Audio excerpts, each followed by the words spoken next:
Welcome, folks, to National Infrastructure Bank reversing the onrushing economic crisis. Seems like we can't emphasize that enough. My name is Randy Voller. I'm in North Carolina, former chair of our state party, our local mayor here in my community for 4 terms. And I've been in the real estate design and development business for 30 plus years, very interested in infrastructure. So we are very fortunate that our first speaker, who has sent us over a video that I'm going to play, is Congressman George Latimer. Congressman Latimer represents Westchester County in New York in Congress. He is a distinguished public servant serving on the Rye, New York City Council, and then on the Westchester County Board of Legislators. He rose to become chairman of the board. In 2004, he was elected to the New York General Assembly, and in 2012 was elected to the state Senate. In 2018, Mr. Latimer was elected the county executive of Westchester County. Among his many accomplishments, he was a major advocate for infrastructure, bringing many projects to fruition.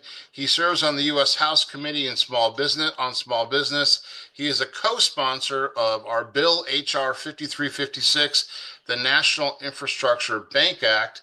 And by the way, he did it the right way, in my opinion. He started off local and ended up federal. It helps a lot when people are in that position that served in local office. So I'm going to play this. I hope everyone can watch this and hear it. Friends, today I'm honored to speak with you about the great work that you're doing to reinstitute the National Infrastructure Bank. I have some notes that I'd like to share with you.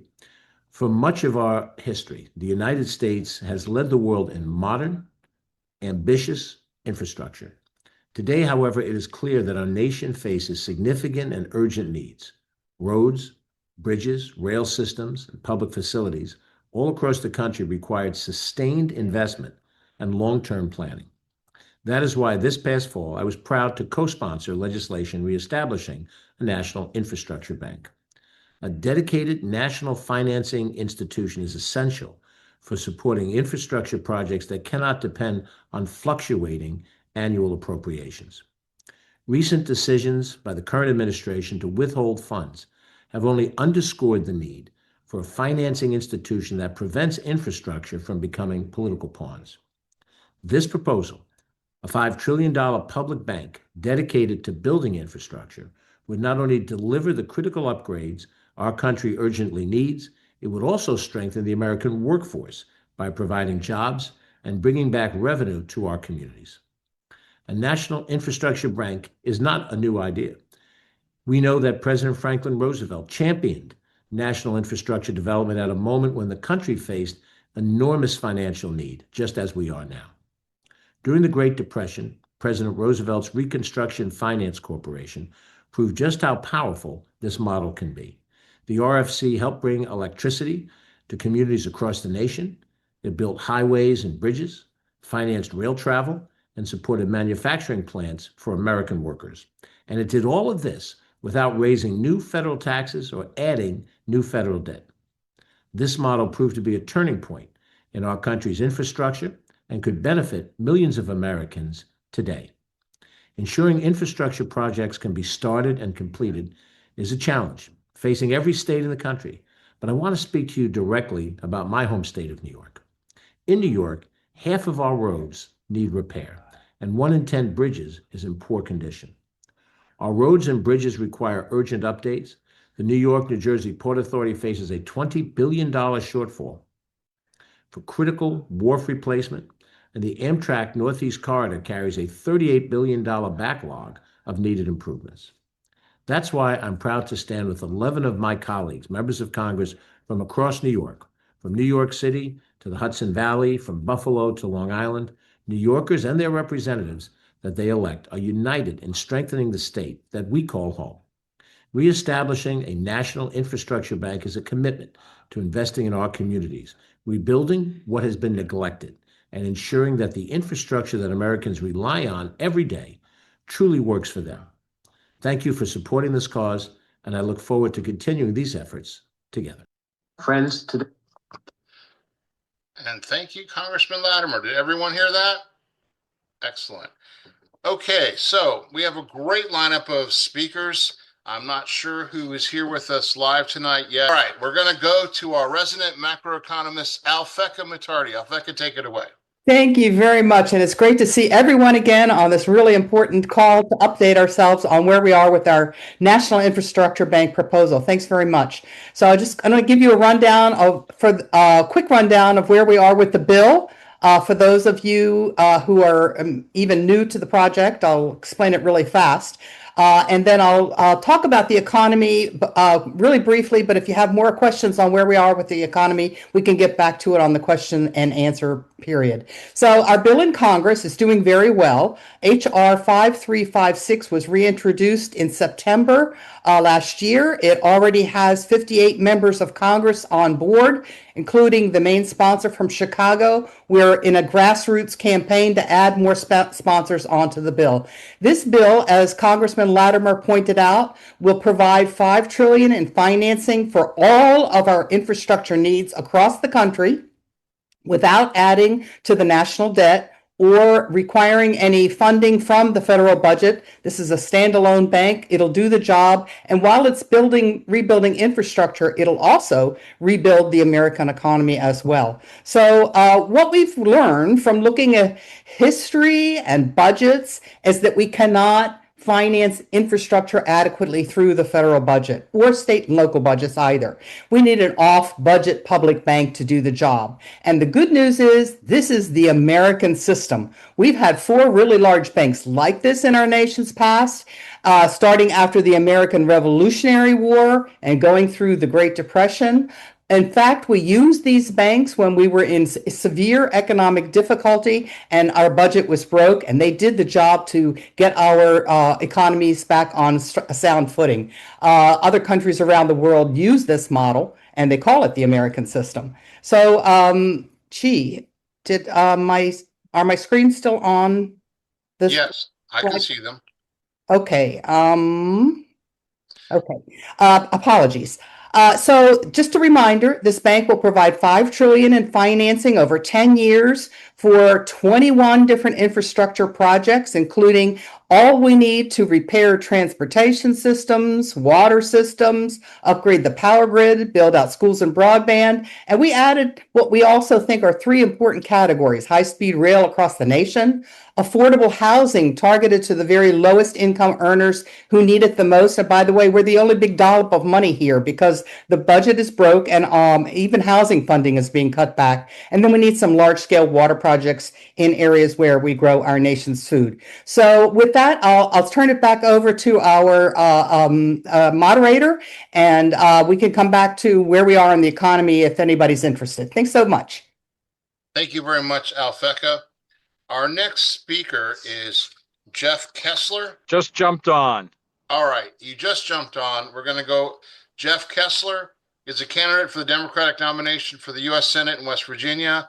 He has a distinguished record of public service in the state. He's a former state senator and president of the West Virginia State Senate. He ushered through many bills to improve the lives of West Virginia residents, one of the poorest states in the nation. Senator Kessler was a key mover behind the Affordable Care Act expansion of Medicaid benefits to West Virginia, which decreased the uninsured rolls of the state by hundreds of thousands of people. Kessler recently said that with the cuts to Medicaid and the ACA and the big beautiful bill, there's nearly 600,000 West Virginians that are going to get royally sticker shocked, if not screwed, when it comes to either obtaining health insurance or the affordability of health care they're getting. He has also been a champion of infrastructure development in the state of West Virginia. Jeff, take it away. All right. Well, thank you so much. And I apologize for being a bit late. I'm actually on the road today over in Randolph County, West Virginia. It's a beautiful country. But, so I just finished a candidate forum there between 6 to 8. But in any event, I truly think that's how you rejuvenate our economy in the United States, and that's by basically rebuilding the infrastructure. I know they passed an infrastructure bill through when Joe Biden was in, but quite frankly, it wasn't enough. And now I see Donald Trump either ignoring those appropriations or slow walking them through. So it's not occurring. I can tell you in West Virginia, we have a dire need for, clean water programs and systems and septic systems. it's been estimated that it would cost $20 billion to provide clean water to all the communities in our state. Unfortunately, our entire general revenue budget every year, I think it's like $5.2 billion this year. We would have to shut down everything entirely and fund nothing but infrastructure and water programs for 4 years. We'd have no education money, no money for food assistance. You'd have no money for roads. It just can't be done, And I became aware of, the infrastructure bank proposal when I spoke with your West Virginia PDA group here not long ago, and I'm very intrigued by it. My undergrad background is in economics, and I know that you rebuild the economy but from the bottom and middle up, not from the top down. Trickle down economics haven't worked ever and won't work. So after hearing the presentation, doing some more research, Stuart Rosenblatt shared with me, and others, I'm on board with doing the infrastructure bank, because it will take a massive influx of funding in order to fix all the water, sewage, roads, housing, and other infrastructure needs we have in our country. And quite frankly, the multiplier effect of putting those kind of monies into the economy not only create jobs, they create opportunity, they create necessary infrastructure. So I'm on board. I can tell you and I tell folks that back in 2008, if you remember, during that recession, I was in the Senate at the time, state Senate at the time, and most of the country was suffering. But I was able to convince my other colleagues in the Senate if we would do an infrastructure grant program, that we'd bond that money, frankly, and it was a bond issue type thing. We'd bond it against gambling revenues here in the state. That's one of the industries that seem to be taken off, and use those monies and created tax increment financing and some sales tax financing on vacant properties. We were able to build dozens of infrastructure projects that created jobs, opportunity, and provided needed public services throughout our state. So even though the rest of the country was suffering, West Virginia is one of the few states, because of the multiplier effect I mentioned earlier, that actually did well during the recession and came out of it. Not only out of it, but came out it with more jobs, better opportunities, and many, many new projects, from new baseball parks in Charleston to a development called Pullman Square, which was a retail shops, sales shops, and park. We were able to do a lot of things that worked, and so I'm on board with this, because I don't think you'll find the federal government, the current administration, interested in infrastructure, and it's going to take a funding that a massive amount of funding, like is being proposed with the infrastructure bank, that would really get us off dead center. Well, I think, Senator, you are in a state that, can bear witness to what an infrastructure bank can do, because Absolutely. I drive through your state quite often. I used to go skiing and snowshoe. I lived in Pittsburgh. As a kid, my father worked in Weirton. And All without right. the infrastructure bank that Alfecca referred to previously, you would not have those beautiful highways in your state. Right. That was built with previous infrastructure bank money. People just need to know that you are sitting on a state that completely was developed with the first infrastructure bank. Yeah, but the problem is it was 100 years ago, and we need it again. And oh, I agree.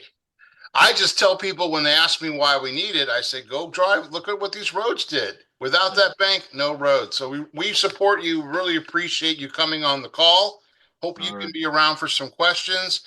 Senator Lewis Blessing, I think you're lined up next.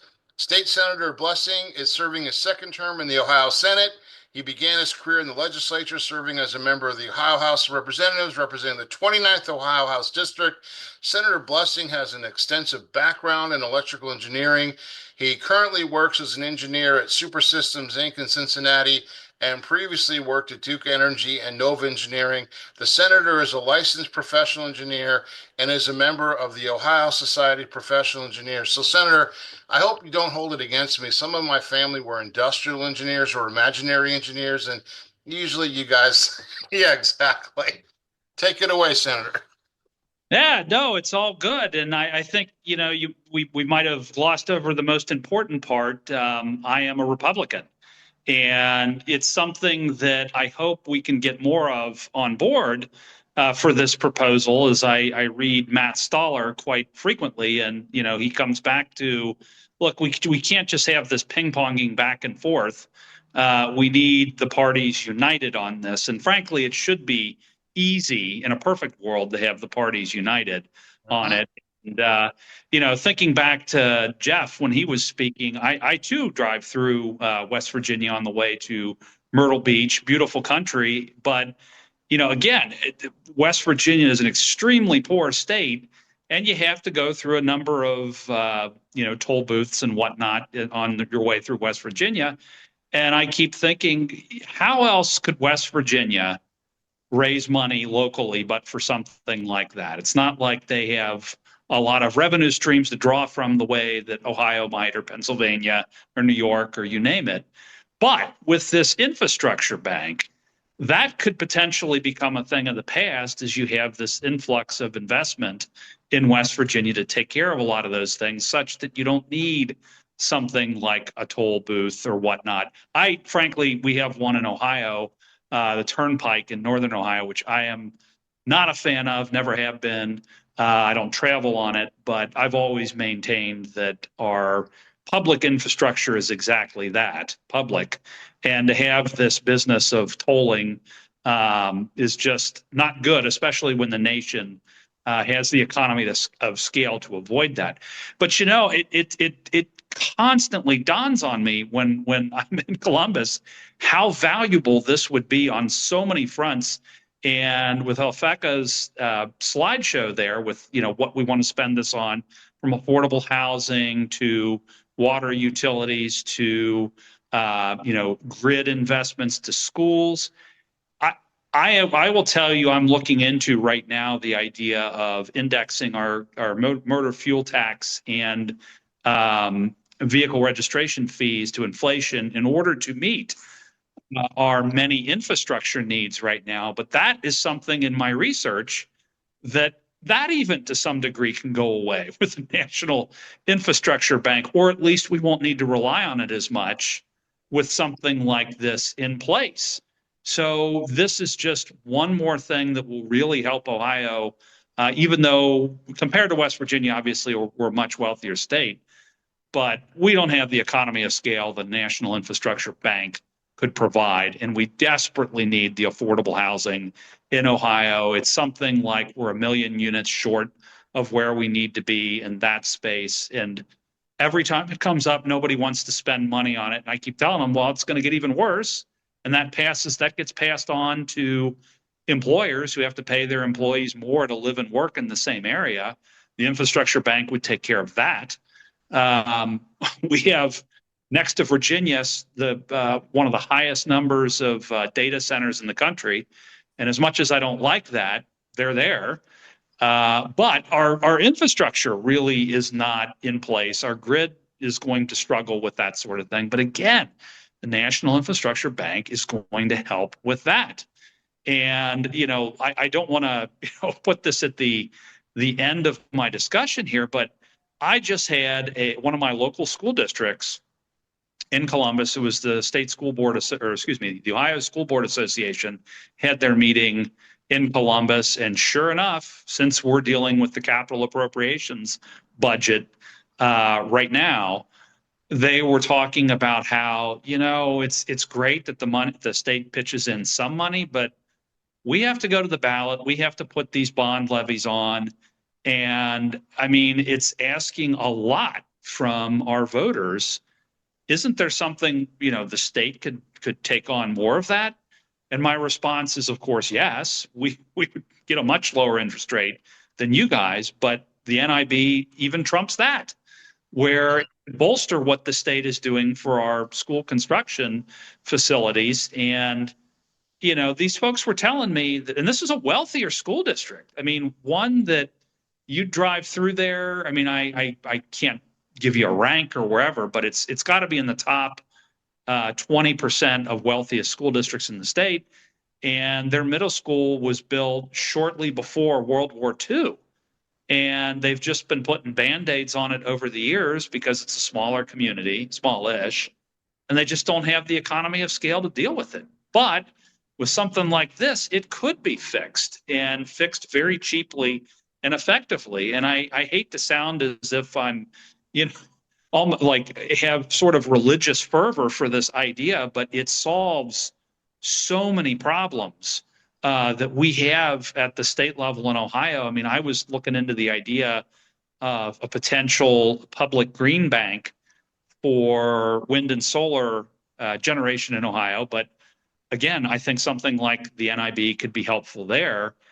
And I mean, I like legislating, I like doing my work, but if this is something which I, firmly believe it would solve a lot of these problems without me having to do a lot of work, I am all in. And I am glad that we also have the slide on there that shows that this is bipartisan, that it's gone back from, not just, well, I guess in terms of Republicans, the first would have been Lincoln officially, but it goes to Eisenhower as well. And I think that's what we need to focus on. I will focus on with my party, explaining, like, do you guys really want to pay through the nose to try to do all this locally or at the state level when there is a template for success that's been around for as long as this country's been around, pretty much.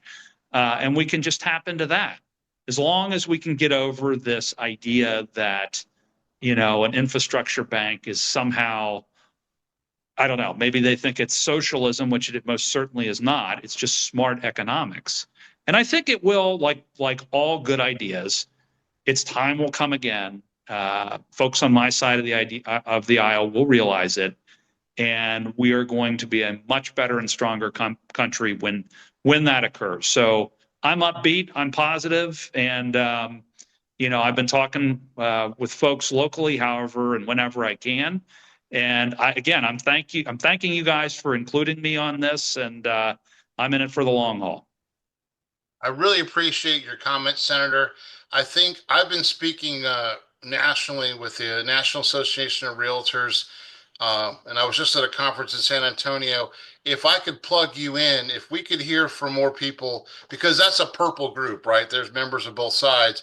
They like the idea, and I would love to have you, and others address them, because it doesn't increase the debt, it doesn't increase the deficit, and it provides a tool in the toolbox for addressing these issues. I just attended a development briefing in our area. When I was mayor, we were going to build a big wastewater system connecting with multiple counties. It was going to be $21 million years ago.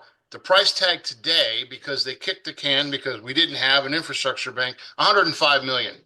So as you know, in elected official world, it never gets cheaper, and it's very hard to move people off the dime because they get sticker shock.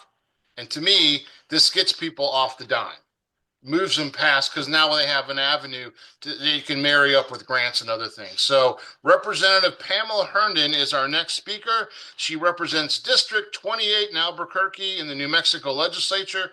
She's an accomplished attorney and tax expert, having worked at the accounting firm Deloitte, the Internal Revenue Service, and New Mexico's General Services Department.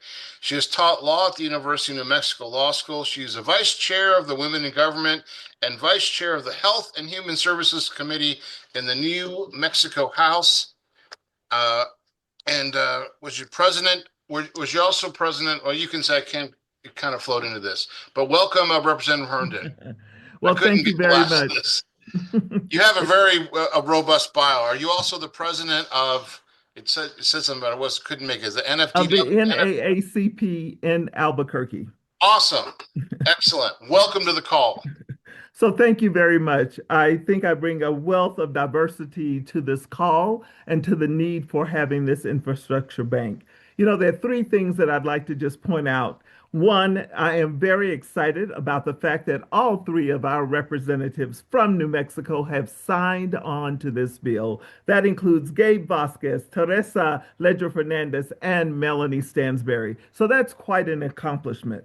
And then two other things that I want to point out that this infrastructure bank will help to increase and upgrade the grid, but not just in New Mexico. It will connect our states where if we are driving from one to another where we may have been losing some sort of connection, it won't happen anymore. If we can get this upgraded grid where we can stay connected, it's all a part of bringing the states in the United States all together and having that great meeting. And then the final item that I want to bring to your attention is that in the state of New Mexico, it's big, it's vast, it has a large land part of making it one of the great states in our country. But what we don't have is a great transportation system. And this infrastructure bank will help that transportation so that we can go from one end to the another without losing any space whatsoever and doing it very effectively.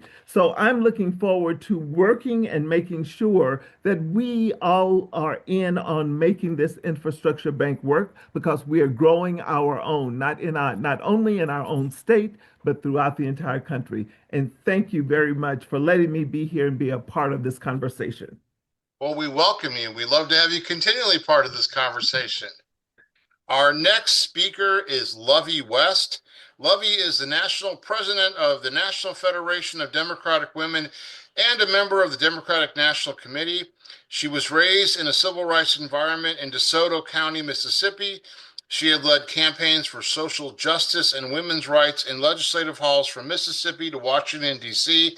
President West founded the DeSoto County Federation of Democratic Women under the NFDW banner. During her many years of service as an NFDW member, President West served on many committees and chaired even more. She recently served as NFDW's fourth vice president for 2 years. The NFDW endorsed the National Infrastructure Bank in 2025. Welcome, Lovey. Thank you so much, and thank you to each of you. I bring you greetings on behalf of the National Federation of Democratic Women. I hail from the state of Mississippi, and we know something about the need for infrastructure. As you know, Mississippi ranked 49th and 50th in a lot of the categories that we're talking about tonight: job creation, healthcare, education, infrastructure. We do not have a transit system in Mississippi currently.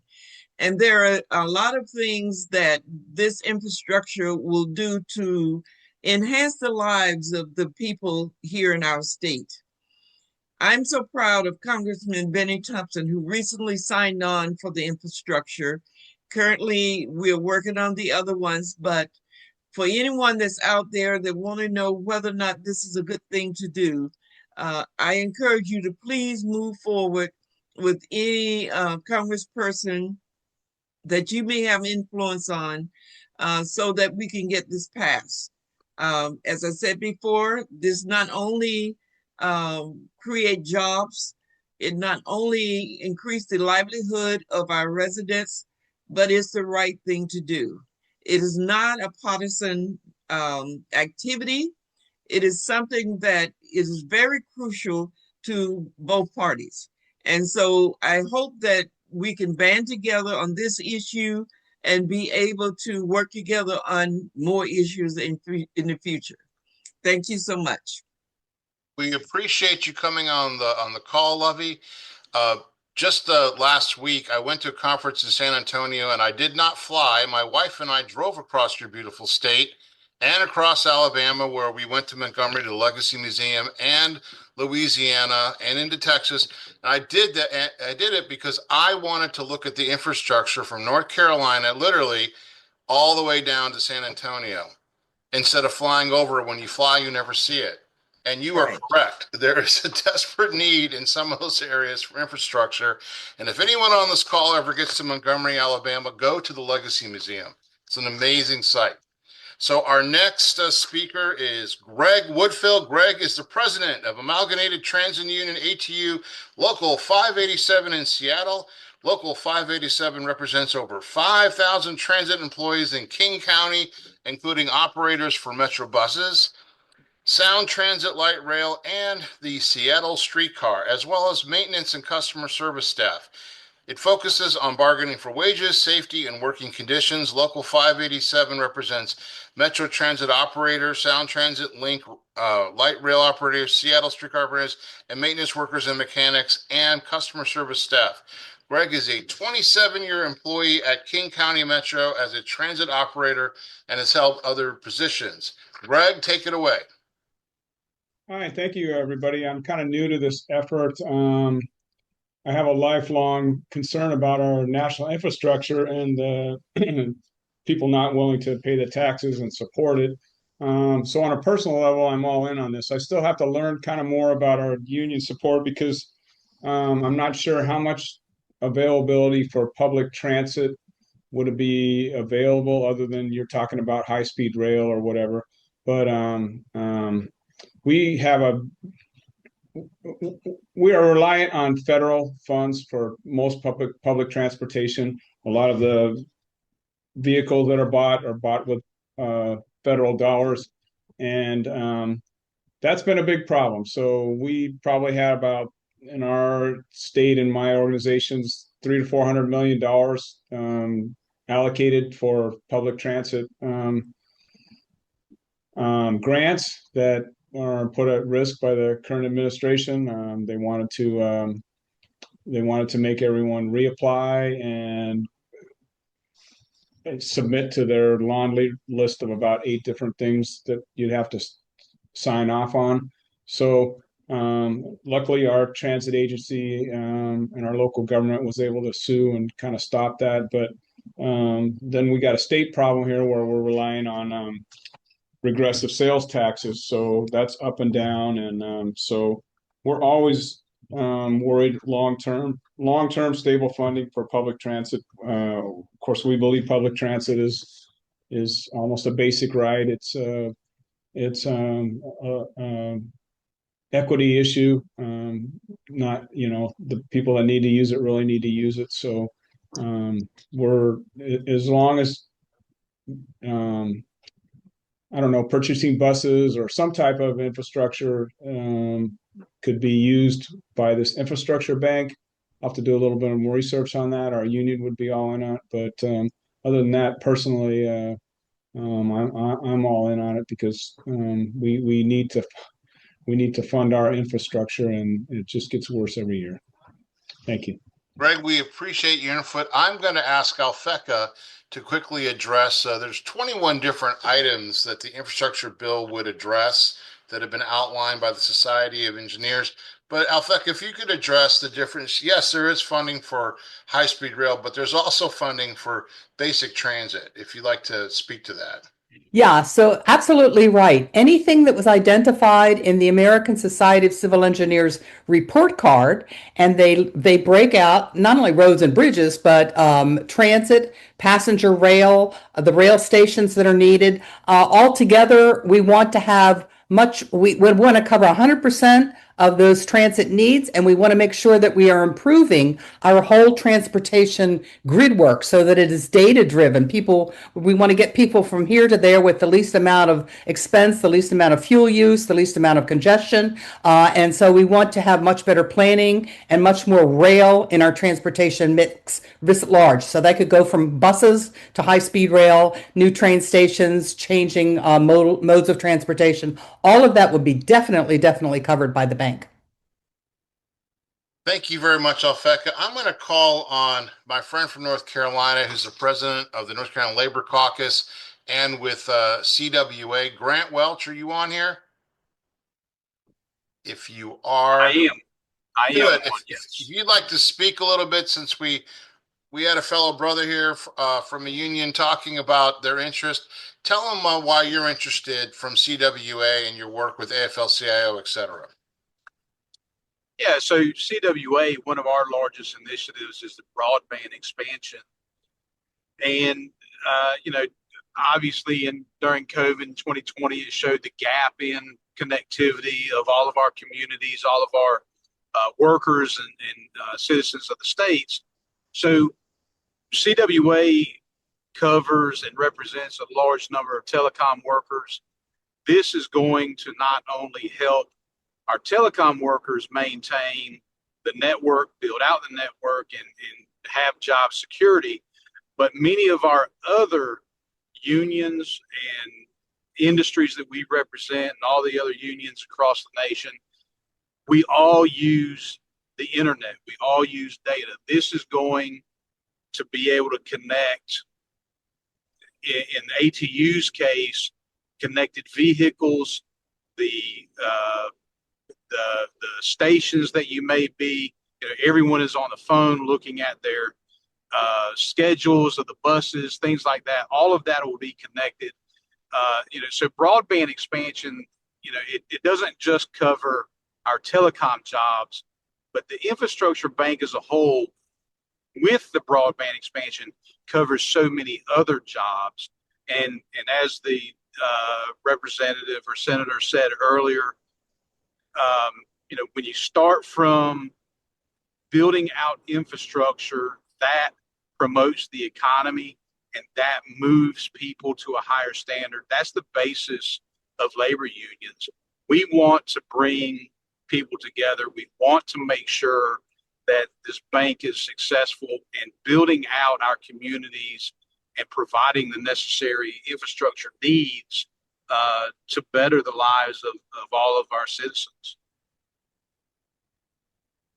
Thank you very much, Grant. I hope that kind of provided some more color to this. Grant and I have worked together for years, and we're very excited about getting more and more labor support. And by the way, Senator Blessing, one thing about labor, it's not all one way. Grant represents Republicans, unaffiliates, and Democrats in his union. So that's another good place to bring people together. So, Alfecca, can you put up the slide on the economy? We didn't see that before. I think that should pop up. Absolutely, I can do that. What I wanted to update you on here is where we are, since the overall theme of tonight's talk was using the National Infrastructure Bank to reverse our oncoming economic crisis. I wanted to describe to you where we are on the economy as of today. And it's not looking too good. The economy is definitely weakening. A lot of economists, including Chief Economist Mark Zandi from Moody's Analytics, is now forecasting a 59% chance of a recession in 2006. The little statistics that point in that direction are the fourth quarter GDP growth is really slipped down and was revised downward to only 0.7% at an annual rate. Job creation has slowed. We only created 116,000 jobs in all of 2025 combined. That was also a downward revision. And we lost 92,000 jobs, especially in manufacturing, which was the sector that Trump promised his policies would help. Inflation is rising. It's way above the core inflation is way above the Fed target of 2%. It's now at 3%, and that doesn't even include the effects that the Iran war is going to have on prices. Tariffs are going to cost consumers $2,500 this year. They cost consumers about $2,000 last year.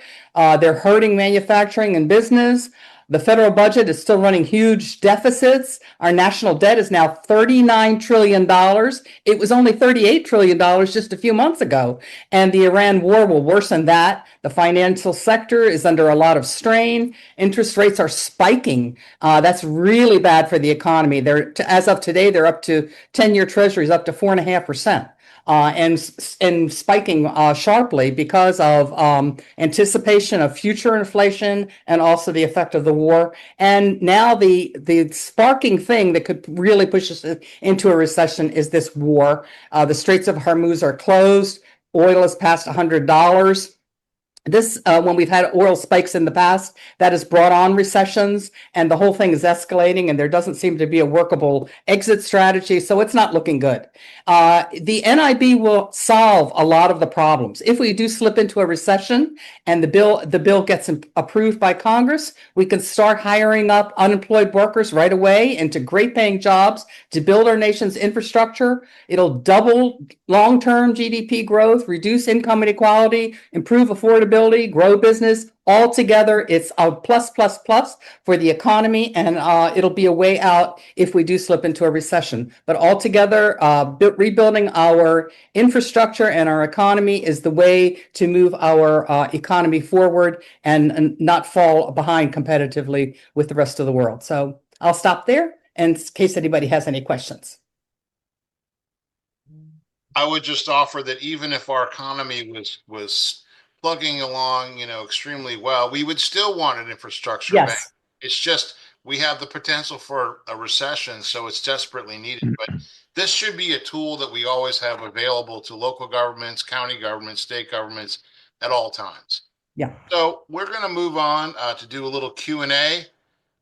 Michael, you had your hand raised for a while, so I'm going to start with Michael. Thank you. Alfeka, I have one issue that kind of jumps out at me about the meta plan, and I was wondering if you have an answer to this, and that is when it comes to high-speed rail, that we invented in the United States maglev, magnetic levitation trains, and they're now being adopted in Europe and in Asia and so on. They're much less expensive to produce, to run, to build, much faster to build, et cetera. And both you're talking about at grade as well as elevated ones.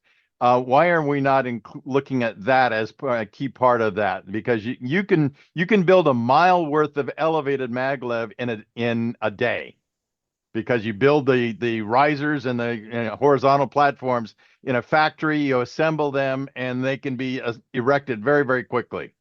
So I'm curious why that's not included in the plan. You're muted. Sorry. We will be putting out proposals for the best way, the best transportation proposals to move folks around. We want to move them faster than they're going now because we've got huge traffic congestion. The places where we have huge traffic congestion are very densely populated areas. And a lot of the neighbors will maybe object if something is elevated or the cat lines are visible or whatever. We might have to bury a lot of this transportation the same way that they do in high density areas like New York City or the city of London. So all of that is up for negotiations, and we'll be looking at different modes of transportation. It could be possible that a maglev direct line link between, say, DC and Baltimore may or may not be a good idea if you can bury it underneath the parkway, the Baltimore-Washington Parkway. We don't know. But altogether, what we've seen is that in places where they have built it, like China, 27,000 miles of high-speed rail. We're talking about the long hauls to move, passengers at 500-mile increments that will really save on fuel and relieve our highways and our airports as well. So we need to do a lot of work and planning on transportation and high-speed rail and how we move passenger rail and transit. Those are all things that we want to put down on the discussion board to do the best planning that we can. If I may push back really briefly on just one point. One of the most successful maglev systems in Asia is a 17-mile run from downtown to an airport. I forget the city there. A specific and run. So, specific run. Right. Yeah. And so it's not necessarily long haul ones. And these things can be built right up the middle of freeways. So you don't have a right-of-way problem. And that's, half your cost and half your time are right-of-way issues. Yeah. Anyway. So Michael, I want to address this. The bank itself is agnostic.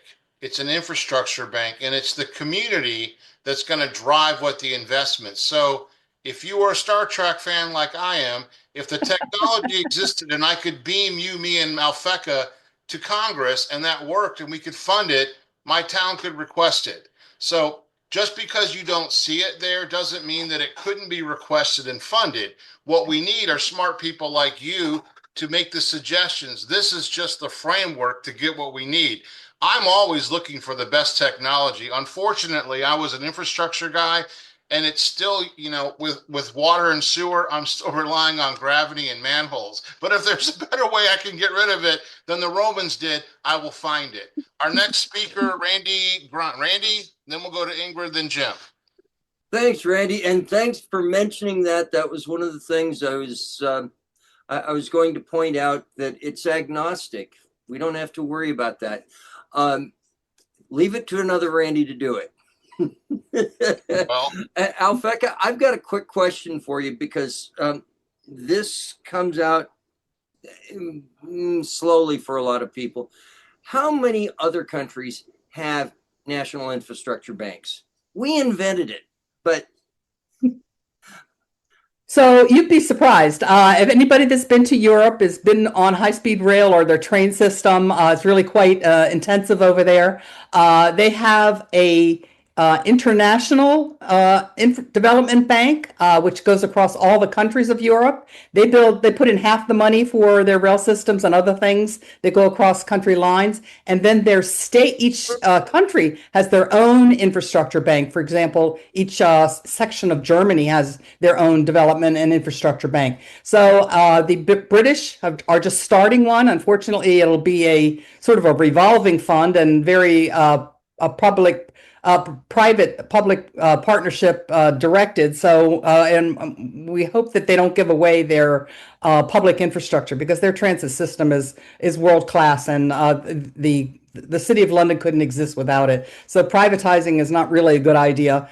The Canadians have one, the Japanese have one, the Chinese have 3 of them. And it really does help to look at what the Chinese have done with their 3 development banks. Keep in mind, China was destitute. 85% of the population in 1970 lived in poverty, extreme poverty. They've lifted 8 million people out of poverty. They've built a high-speed rail grid across the country, a water grid across the country, an electric grid across the country, and they did all this planning, and now they can lay pavement on 3 lanes of highway at the same time. They can lay train tracks on 3 tracks using the passenger rail track to bring in the equipment and drop it down. I mean, they're doing engineering marvels over there. So they've taken planning and funding and development to a whole new level compared to what we are doing, which is going backwards. And so we are going to lose competitiveness. We cannot bomb them to death or defense outspend them to death. They're eating our lunch, really, and they will become the supreme national powerhouse of the world, because they're using banks like this, and they're developing their people and their infrastructure, and we are not. So we're really falling behind. We're going to the next question. Ingrid Clare, you are recognized. Hi, Alfecca. I wonder if you could, because you were talking about the bonds, if you could kind of explain the bond thing and how, I remember we had a question that this guy argued about bonds and that we would wipe out the bonds. And I know that's not true. So I wonder if you could explain that again. Certainly. So we have 3 sources today, 3 sources of financing for infrastructure: the federal budget, the state and local budgets, and the bond market. So the bond market can provide financing for projects. If any municipality wants to float municipal bonds, then it can pay for its projects in that way. The problem here is that this municipal bond financing has just been flat for the last 15 years. And meanwhile, The unfunded gap for infrastructure has exploded by 40%. Now it's $3.7 trillion, according to the last report card. So the bond market is not coming in to pick up this business. In fact, some of the banks are getting out of the business. Citigroup is getting out of the business of providing bonds because they can make more money elsewhere. If they underwrite and they charge a percent here or a percent there to underwrite a bond, it's not enough yield for them. They want to lend their money someplace else to make more money for their bank. So the bond market is a great start to provide infrastructure financing, school bonding, that kind of thing, but not anywhere near adequate enough. And this bank will complement all of that bonding. It will provide low-cost, competitive loans. It'll top up, and it could do things in conjunction with any of those three sources of financing in order to provide the whole financing that we need to get the job done and coordinate better in our infrastructure development. So we can fix everything under the roads at the same time we're fixing the roads on top. So that'd be my, it's competitive, and it'll provide a lot of help in the managing of the projects too. Jim Hanley, you are next. Thank you, Randy. I live in Arizona, in southern Arizona, and I'm a volunteer with the National Infrastructure Bank. I help on some of the calls and help to contact our legislators and bring this to their attention. I wanted to mention, you spoke of how the bank is agnostic. It's a lending pool for states, counties, municipalities, and so forth for whatever projects are needed. What did you say? And I wanted to mention a very critical piece of infrastructure that is really it's going to affect 7 states here, and that is the fact that the reservoirs of Lakes Mead and Lake Powell are running dangerously low due to year after year after year, the snow melt out of the Rocky Mountains is not enough to replenish them. In fact, the seven states that get water from those lakes or power from Hoover Dam are facing federal water rationing programs because the states cannot agree on how to reduce their consumption of water there. Well, the National Infrastructure Bank has an engineer that works with us, and it's part of our team. His name is Don Siefkes, and he has created a plan to build a aqueduct from southern Louisiana all the way to Lake Powell, and it would recharge Lake Powell to 50% capacity in just 2 years upon completion of that. Now, this kind of a project, there is no money. There's no money to Jim, do I this. wanted to let you know, because Don is not on this call, that we're going to do a full Zoom call the middle of April during the day that will deal with the water crisis. Oh, okay. So we can, elaborate on that because we've got Representative Erica White on the line. Okay. Okay. Is Eric on the line now? I'll close. Thank you. Thank you Angela. for bringing that up, Jim. All right, we have Representative Erica White. She represents Toledo in the Ohio House of Representatives. She is a longtime union activist with Communication Workers of America. She served as president of Local 4319 CWA and as an at-large member of Diversity on the National Board of CWA. She is vice president of the Greater Northwest Ohio Board of the AFL-CIO, and she was a delegate to the 2024 Democratic Party Convention. We might have seen each other in Chicago, Erica. She is a ranking member of the Public Insurance and Pensions Committee of the Ohio House. So, Erica, take it away. Hello. I want to first of all say thank you all for your patience tonight. Excited to be on here. Yes, before I ran, I was definitely, I want to make sure, a big supporter and what's going on with the National Infrastructure Bank and for here also. And so just to start off, getting a chance to be a part of this again and being able to participate in tonight's Zoom call is exciting. I've been supporting this initiative for, again, several years, and I'm happy to see the progress that is being made. It's taken a long time, and I would say that Stu and Angela and all the people that were also elected far before I was ever elected warned me that it would take a while, but not to give up the fight. And I hope that you all are continuing to do that too. So, been a staunch defender of the economic and political aspirations of working for poor people throughout my career and working class people. So this is something coming from telecom that's very important, because we've seen what has happened with telecom, where I would say, being a member of CWA, starting way back in the early 2000s, where we were really focusing on having legislators and people that did not quite understand the intangibleness of what it meant to have broadband and what that meant. And now everyone knows, right? And I feel that as we hit into COVID, that really just ripped the Band-Aid off. But what we were trying to have people understand, that broadband and internet access and Wi-Fi weren't just luxuries. These were going to be very much needed, as much as you need electricity, much as you need water. And so we see that. And so before my election as state rep, again, I was very active in my union, TWA, also with Toledo NAACP and various other organizations.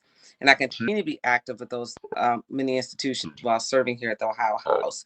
So the National Infrastructure Bank will be a critical, again, asset in the fight to, again, raise the living standards for residents across the nation. And not just here in Ohio, Northwest Ohio, we're talking about everywhere. And we've seen that need only continue to grow as the economy drastically changes. You know, we are seeing it just continue to contract, and really that contraction is on working class people.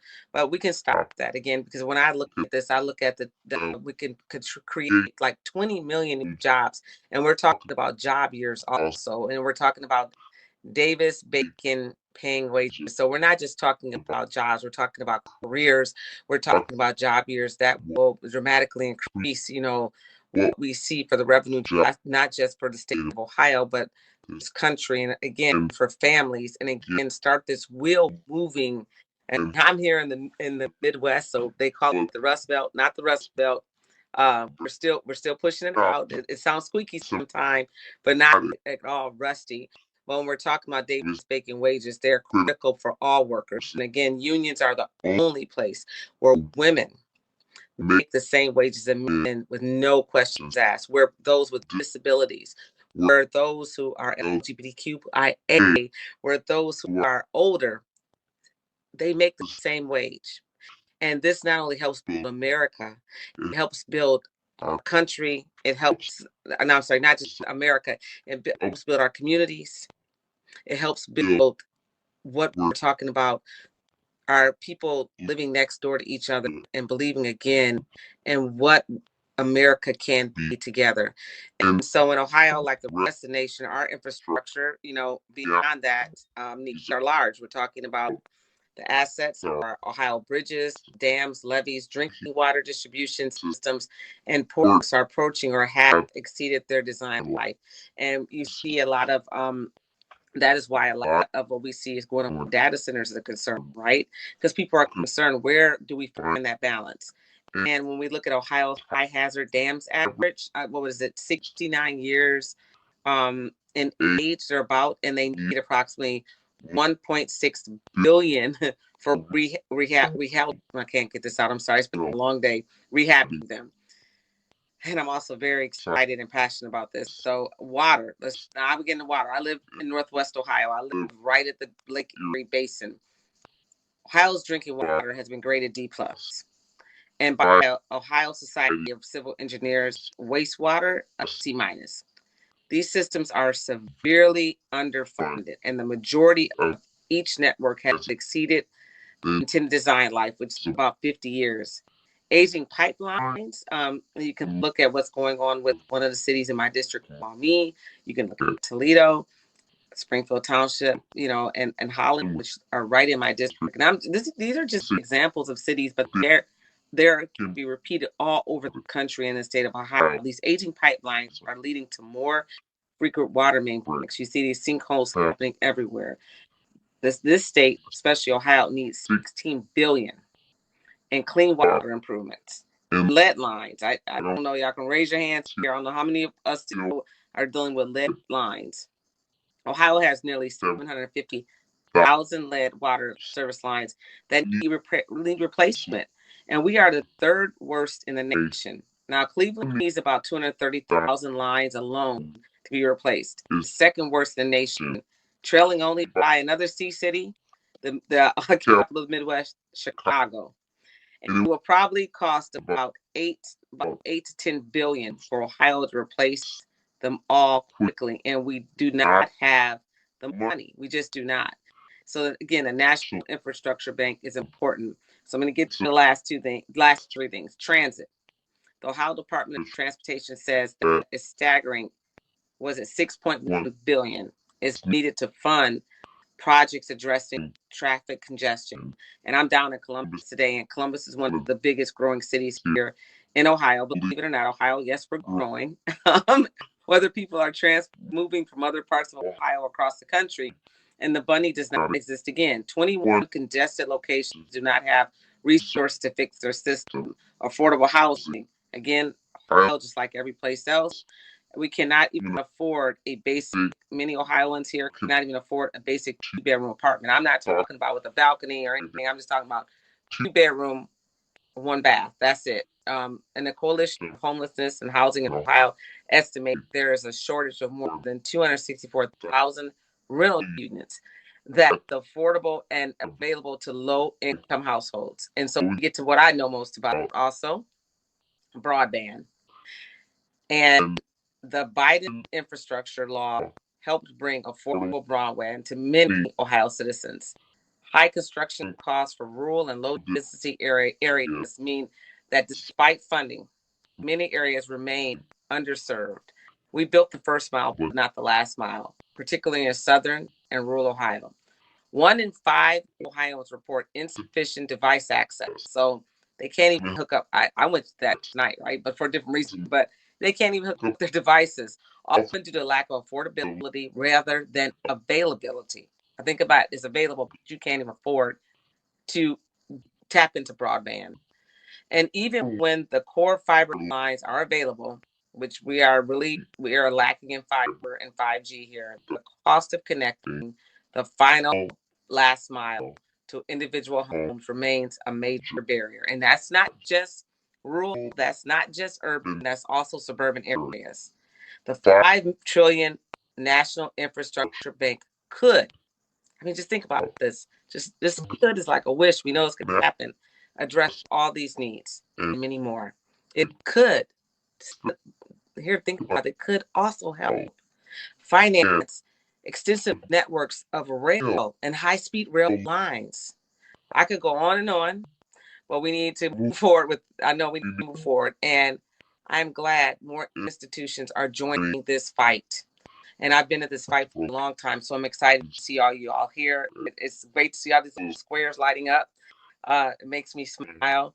And I want to commend members of Congress from Ohio and also for co-sponsoring HR 536, but we need more. Additionally, I want to thank members of Ohio Senate. I heard Senator Blessing was on. I heard one of my union brothers from CWA is also on. But going back to Ohio Senate for it was SJ 261 in support of NIB. And I know the House Companion Bill will be coming. And again, please join this effort and all hands on deck. And I want to say thank you for being CWA strong, and thank you for inviting me to always be a part of this fight. It is important, it is necessary, and we are beyond due for what is needed in our country and our state. And I just thank you all for being here with me. Thank you. Well, thank you, Erica. We want you in the fight with us, and we are going to get this done. Each time we are going to get this bank done. Randy, can you hear me? Yes. We have Julie Brixey is on the line. You can't see her. All you have to do is call on her, and she's going to speak. You can give her background and then we'll have Julie speak. You're muted, Randy. I'm muted. I was getting excited there, Stuart. Okay, we have Julie Brixey, who represents the 73rd District in the Michigan House of Representatives. Julie has an MA in crop and soil scientists and led investigations across the state into cleanup of contaminated sites. Julie was an elected official in Meridian Township, serving as township trustee and treasurer. She was heavily involved in sustainable development and infrastructure projects. She serves on the Energy and Economic Competitiveness Committees and is a co-sponsor of the National Infrastructure Bank resolution in the Michigan House. So, Julie, I grew up at the bottom of Lake Michigan in Northeast Indiana, and we had township trustees where I grew up too. I've been in North Carolina 35 years, and they have no idea what that is. So we welcome you on the call, and we'd love to hear from you. Thank you so much for that introduction. Yeah, most people don't understand what township government is, but it's in Michigan we have weak county government and we have strong township government. So our townships have police departments and fire departments and parks programs, and our counties control the jails and the roads to some extent. So, and I grew up in Chicago, and I moved to Michigan in 1988.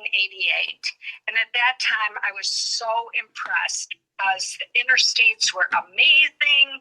We had a bottle and can law, so there was no broken glass anywhere on the roads.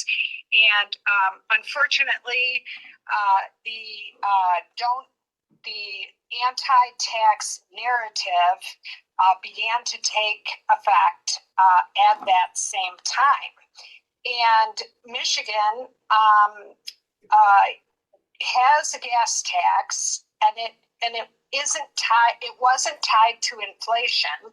And so when you look at the history of the gas tax from the 1950s forward, the legislature would just go in and raise it, and it would keep up with inflation, and every 3 or 4 years they'd bump it up, and until the 1990, and then they didn't raise it for over 30 years.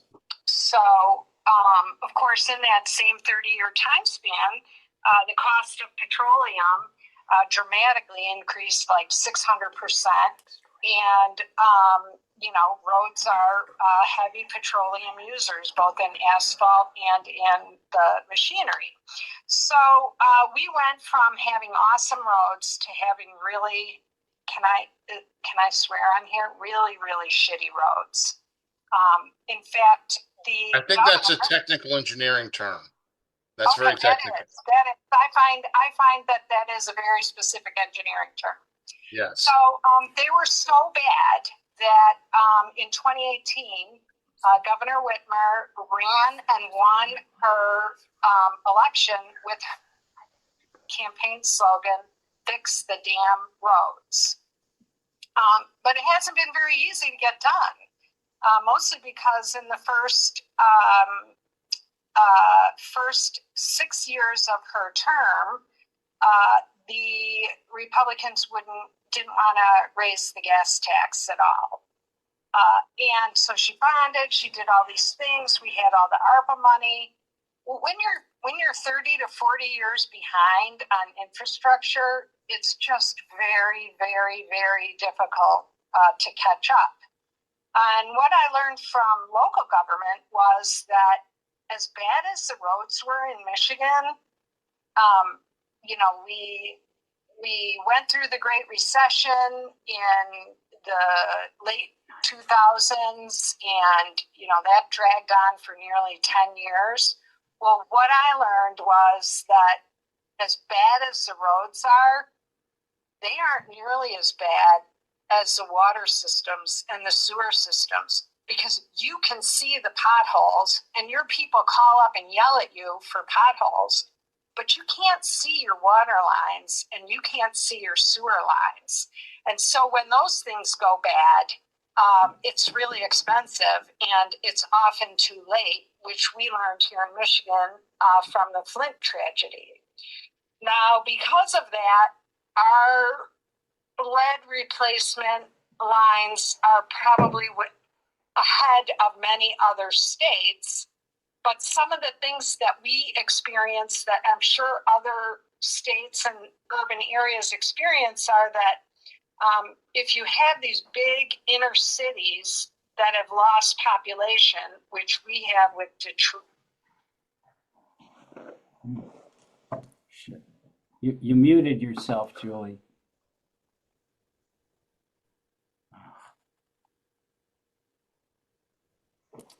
Can we use her technical terms, Stu, to describe the connection to no, I'm just something else. And get her right back.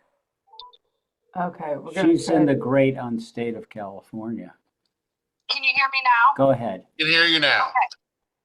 So with white flight in urban areas, we have these water systems, municipal water systems, and wastewater treatment systems that are over capacity and underutilized, which creates a really terrible recipe for bad news with lead in drinking water. And we see that all over the country.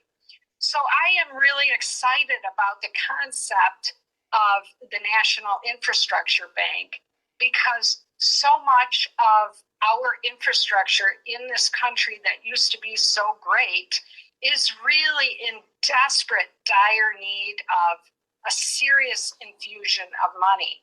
Communities have no way of paving and paying for their roads in Michigan. You have to use property taxes for it, and the county will give you $180,000 a year for your local road program, your neighborhood roads. So every suburb and every street that isn't, like a very main street, you get $180,000 a year from the county to fix it. And it doesn't take a genius to understand that you can't fix very much with $180,000. So in my community, we have a really educated community. We put a significant road millage out, a road tax, and the people voted it in. And it generated a couple $1 million a year for those neighborhood roads. So in my town, the local roads are getting better. But it is an unusual community in that it's big and it has good property values. And the people are educated and they wanted better roads and they're willing to pay for it. But that isn't the case in most communities. So how do we improve our communities all over the country? Well, we didn't get this infrastructure on our own. We got it with the help of the federal government, the interstate program. I mean, look at that. And we need another similar investment in our country at this point in time. That is for sure. And I didn't even talk about transit, but it's definitely up there. Well, thank you for weighing in. Grant, are you still with us? Grant, if you Yes, I'm still. you'd like to weigh in, since you heard a fellow traveler, our representative from Toledo and CWA, if you want to provide anything else to what she had to say. No, Representative White covered it very well, as have all the speakers. I do want to add just one little thing that, as far as labor unions and when we're looking at working people, the infrastructure bank is going to build out this infrastructure. All of that is going to create jobs. And for labor unions, that equates to more members and also the potential to organize more workers into labor unions. But the fact that it creates jobs is going to be the key here, and putting people to work, doing the things that they love, building out into their own communities and seeing their communities prosper will in turn build the working class. And we have seen in history, building the working class will improve America. Thank you. Angela, do you, I guess we'll take one last question if we have anyone has a question. If not, I think we're hoping to get some last slides up there. I don't know, Angela, are you able to get this up? Yep, there it And is. what do you have? Can you see it? I can see it. I hope everyone else can. It says March 28th, No Kings Rally, letter to Congress to co-sponsor HR 5356. Okay, basically what this is that if people are going to the No Kings rally on Saturday, we ask people to make a copy of the letter and get signers right on the spot. So in general, if you go to a certain area, they're going to have one or two members of Congress that are their member. And they can sign the letter, name, title, address, zip code, email, and phone. And what I'll do after this call is I'll email, everybody that's on the call, the letter, you can print it, but this is the way that you can get co-sponsors. And this has been very effective. If we can send these letters to Congress with 5 or 10 constituents or more, this will have a very big impact. So the other slide is that we have our flyer that people can download. I'll also include that in the email that you can take and distribute at the the rally. So Angela, I'd like to say something to that. So one of the critiques, folks, that we hear is if folks are displeased with what's happening in Washington, and there's certainly a number of people in my community and others that are, it's one thing to be critical of what's going on, but this effort for a national infrastructure bank can bring us all together and actually have a positive solution to things that have been ailing us for years. So yes, we can be critical of what's going on, but what we really need to do is show people who are coming to these rallies that there's an economic plan that actually can take us to the future. So Angela, pull up the donation. So the support, this is critical. I've gone out and tried to get other groups to come in and support. I know everyone on this call has done what they can. What it does allow us to do is we were able to send Stuart and Angela to California, and they're able to get an awful lot of more support out there, including some more sponsors on the bill. We're trying to do something in Congress in May, and we just need to raise money to go up there and host a lunch and continue to push this, with face-to-face action. Zoom calls are wonderful, but a lot of times we have to see people face-to-face, meet them where they are, shake their hands, and close the deal. I hope that, Angela, is that anything else? I'll also just add that our resolutions are being heard around the country in hearings. And the localities that are near to us, we can go to the hearings and actually testify. We just passed a resolution at the Oakland City Council, the Prospect Park, Pennsylvania City Council. Our resolution is going to be heard in PG County this week. We went to the Maryland legislature last week. So, so this is really. Passed the Sacramento City Okay. Council just now. You can tell them. Oh, and I just got word that it just passed the Sacramento City Council. So this fight is really live right now. And the faster we can get the grassroots in motion, the faster we can get the bank, and the faster we can save the country from this disaster that we're witnessing. I won't name any names. Okay, so Randy, take it over. So you have slide 11. For more information, you can see our website. You can go to Facebook, Twitter, email, anything you can do to push information out, help bring a resolution to your community. If you need help or want to do a call, you can reach out to Stuart and Angela, and we do calls every week with legislators and community leaders, and we can continue to make this happen. We'll have to make this quick. We have one last person who's had their hand up. Joe, you have to make this quick. Thank you. That's a great evening. Keynes did a 1942 radio show to the public. and he made pretty much the exact point you folks are making. He said the real constraint was our real resources, people, capital, land, not money. And you're showing that money does not have to be a constraint at all. You've found a way to make sure that happens. And you're certainly on the right track. I can share that radio lecture that he did. Yeah, I'll do that. I'll pass it on to Alfeka. Thank you. If there are no other questions or concerns, I appreciate everyone for coming on the call. We're, doing these once a month is a way to gather and build. And thank you for spending your time. I actually have some folks in my basement that have pizzas that have been sitting down there, but I agreed to host this call, so I have been foregoing that pizza.